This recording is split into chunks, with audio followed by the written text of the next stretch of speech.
এই বছর অন্তত ৬,০০০ স্টুডেন্টকে আমরা এনরোল করতে পেরেছি।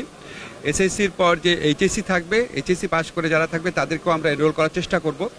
এখন আমরা এটা কেন করছি, আমি এই মন্ত্রণালয়ের দায়িত্ব নেওয়ার পর আপনারা জানেন আমরা বাইরে কর্মসংস্থানের সুযোগ বৃদ্ধির জন্য অনেক চেষ্টা করেছি। আমাদের সার্বিয়া, রোমানিয়া সহ ইস্ট ইউরোপে আমাদের মার্কেট ওপেন হচ্ছে। আমাদের ডক্টর ইউনুস স্যার জাপান থেকে আশ্বাস পেয়েছেন 1 লক্ষ শ্রমিক নেওয়া হবে। মালয়েশিয়াতে যখন আমি গিয়েছিলাম বলেছে সবচেয়ে বেশি কর্মী বাংলাদেশ থেকে নিবে, এবার ওরা যে কর্মীদের নিবে সবচেয়ে বেশি নিবে।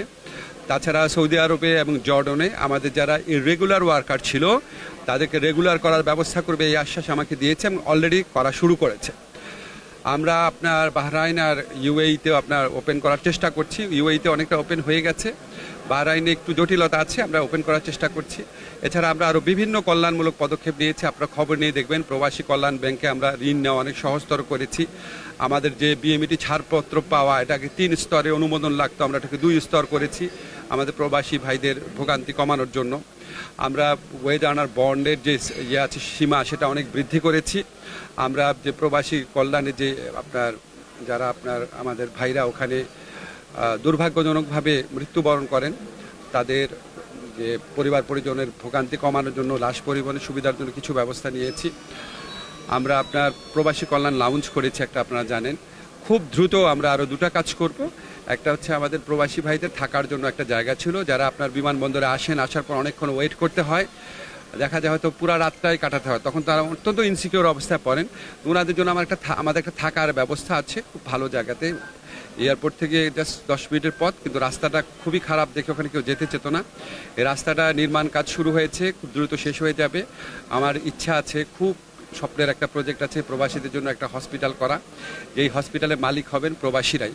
স্বপ্ন আছে এটা যদি করতে পারে আমার খুব শান্তি লাগবে, কারণ আমাদের যারা রেমিটেন্স যোদ্ধা ভাই বোনরা আছে ওনাদের প্রতি আমাদের অসীম ঋণ। ওনাদের জন্য আমাদের আরও বহু কিছু করণীয় আছে। তো এটা করতে পারলে আমার মনে হয় ওনাদের ভালো হবে, যারা ফিরে আসেন রিইন্টিগ্রেশন কর্মসূচির আওতায়। তো আজকে আপনার টাঙ্গাইলে আমরা যে প্রজেক্টটা শুরু করেছি আপনার স্কিল ডেভেলপমেন্ট, এটা বাংলাদেশের ইতিহাসে প্রথম।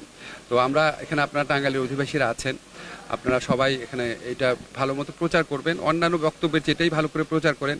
আমরা যদি এই কর্মসূচিটা খুব সাফল্যমণ্ডিত করতে পারি, আমাদের 6,000 শুধু স্কিল খুব স্কিল্ড হবে না ওনারা, কিন্তু ইনিশিয়াল বা বেসিক স্কিল তো ডেভেলপ করা যাবে। তারপর আপনাদের একটা জিনিস বলে রাখি, আন্তর্জাতিক শ্রমবাজারে এখন সেমি স্কিল বা আনস্কিল ওয়ার্কার নিতে চায় না। ক্রমেই আমাদেরকে স্কিল ওয়ার্কার বাড়াতে হবে। স্কিল ওয়ার্কার ছাড়া আমাদের শ্রমবাজারে ভবিষ্যৎ খুব বেশি ভালো হবে না। স্কিল ওয়ার্কার ডেভেলপমেন্টের একটা প্রাইমারি ধাপ হিসাবে আমরা এটা করলাম, কারণ যারা ইনশাল্লাহ আশা করি যারা এসএসসি পাস ছেলেমেয়েরা যখন এই ট্রেনিংগুলো নিবে তারা এইটার সাথে পরিচিত হবে, বিদেশে যাওয়ার যে সুযোগ আছে সেটার সাথে পরিচিত হবে, আরও বেশি ট্রেনিং নেওয়ার জন্য তারা উদ্বুদ্ধ হবে। এবং এখান থেকে যারা ট্রেনিংয়ে ভালো করবে তাদের দিকে আমরা নজর রাখবো। ট্রেনিং শেষ হওয়ার পরও যারা ভালো করবে, যারা এখানে আমি ওনার সাথে আলাপ করব, যদি সপ্তাহে একদিন ট্রেনিং শেষ হওয়ার পরও যদি তারা ওটাকে আবার অভ্যস্ত থাকার জন্য আবার ট্রেনিং জন্য আসতে চায়, সেটার ব্যবস্থা করব। তো আপনারা সবাই দোয়া করবেন আমরা যেন সত্যি ভালো কিছু করতে পারি।